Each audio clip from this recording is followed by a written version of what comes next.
bagay! Ah!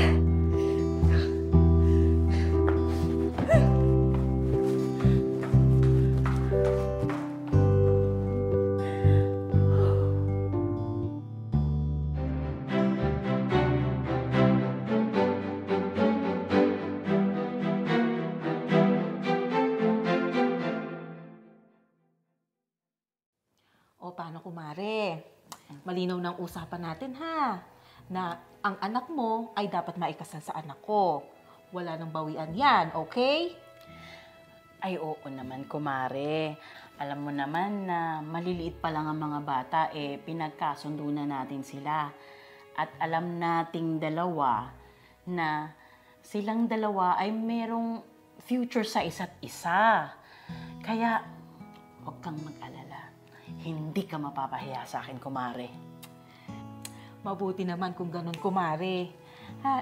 Siya. Mauna na ako, kumare. At aasikasuhin ko pa yung isa sa mga negosyo namin. Basta balitaan mo na lang ako kapag ready ng unika iha mo. Okay ba yon? Sure, kumare.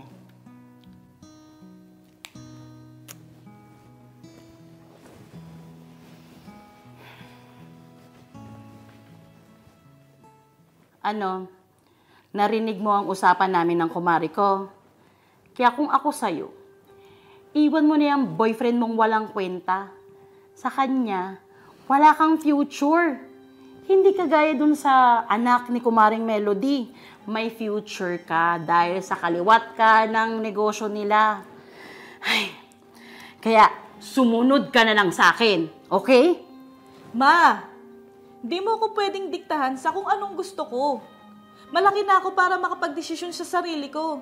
At lalong hindi ko kayang pakisamahan o pakasalan ang lalaking hindi ko naman mahal. Napakatigas talaga ng ulo ng babaeng yun. Gustong suway ng gusto ko. Mabuti sana kung mayaman ang boyfriend niya. Mukha namang walang sinabi sa buhay. Hindi kagaya yung anak ng Kumaring Melody ko. Edukado, may alam sa buhay, at maraming negosyo. Sa ganong klaseng lalaki na babagay ang anak ko. Alam mo, Angelo, nakikita ko naman na mabuti kang tao, maganda ang estado sa buhay, at gwapo.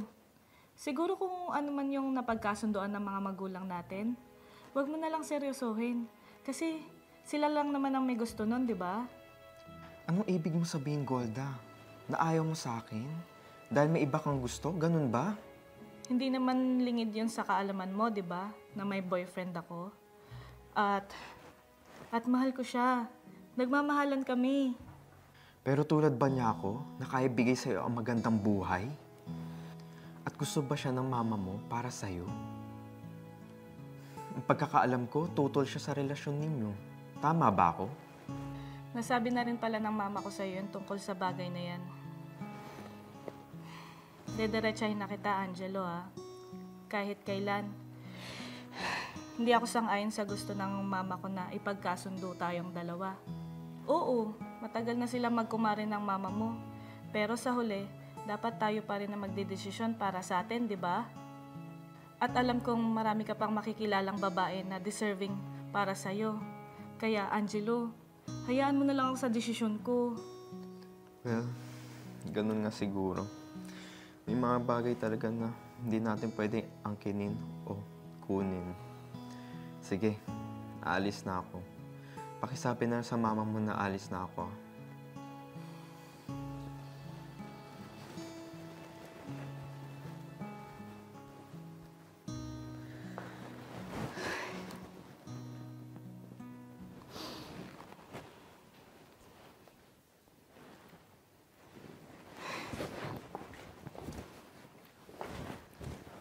O anak, sinagot mo na ba yung poging si Angelo? Kasalan na ba yung pag-uusapan natin ng pamilya niya sa susunod?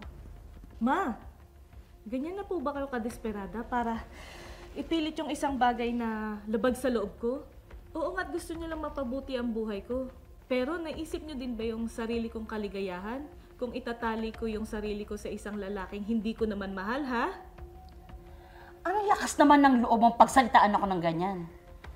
Bakit? Yan bang lalaki na sinasabi mo? Ha? Mabibigyan ka ba ng magandang buhay niyan? At sa tingin mo rin ba, kapag naghihirap na kayo at kumakalam na yung sikmura mo, mapapakain ka ng pagmamahal na yan? Corda, anak, buksan mo ang isip mo. Huwag kang maging bulag sa katotohanan. Aanhin mo yung sinasabi mong pagmamahal.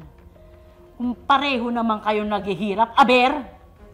Magkaiba tayo ng pananaw sa buhay, ma. At ako?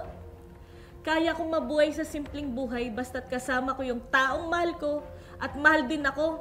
At kailanman, hinding-hindi ako tutulad sa inyo na walang ibang mahalaga kundi pera at material na bagay!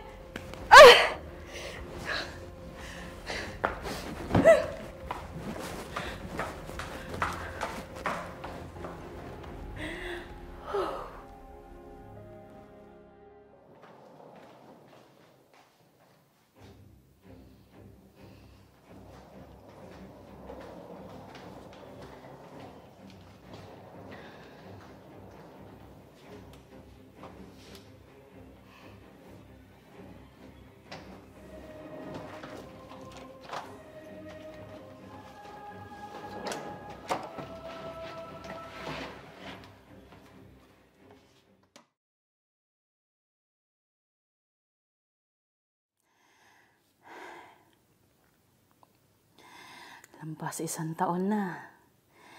Hindi pa rin ata humuhupa ang galit ng anak ko. Anak, magparamdam ka naman. Miss na kita. Ay, anak.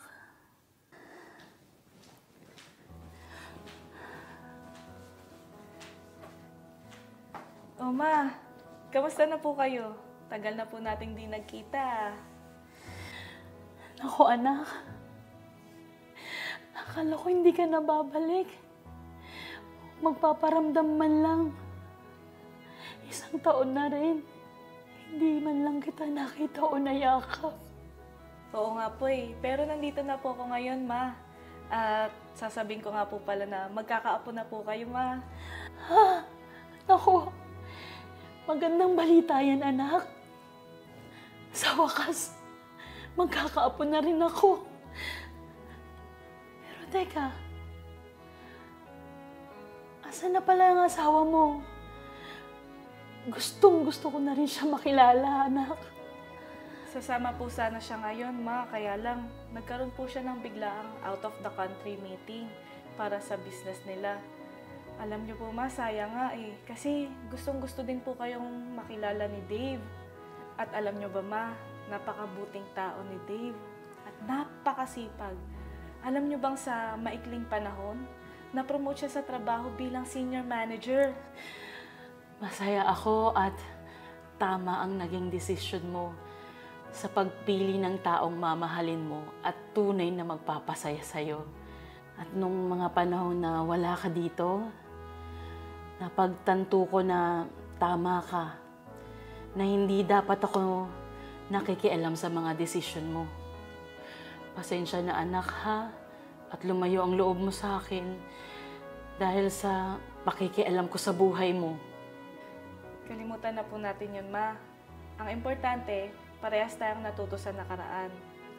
At ako po, natuto po akong tumayo sa sarili kong mga paa at maging responsableng asawa sa mister ko. At yun, ma, yun yung pinakamagandang desisyon na ginawa ko sa buhay ko at wala po akong pinagsisisihan.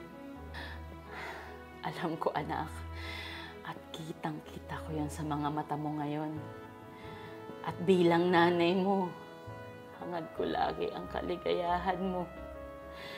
At kung saan ka masaya, susuportahan kita lagi, anak. Salamat, ma. At siya nga po pala, kamusta na po si Angelo tsaka yung mama niya, si Tita Melody? Ay, nako, anak. Ayun, simula nung umalis ka dito, hindi na nagparamdam. Huling balita ko may nobya na ata ngayon. At si Kumaring Melody naman, hanggang ngayon naman maayos naman ang pakikipag-usap niya sa akin sa tuwing magkikita kami. At pareho naming na-realize na hindi dapat kami nangingialam sa mga buhay niyo, sa pagdidesisyon ng mga anak namin. Ma, namiss ko po kayo. Sobrang na-miss din kita, anak. I love you, Ma. I love you.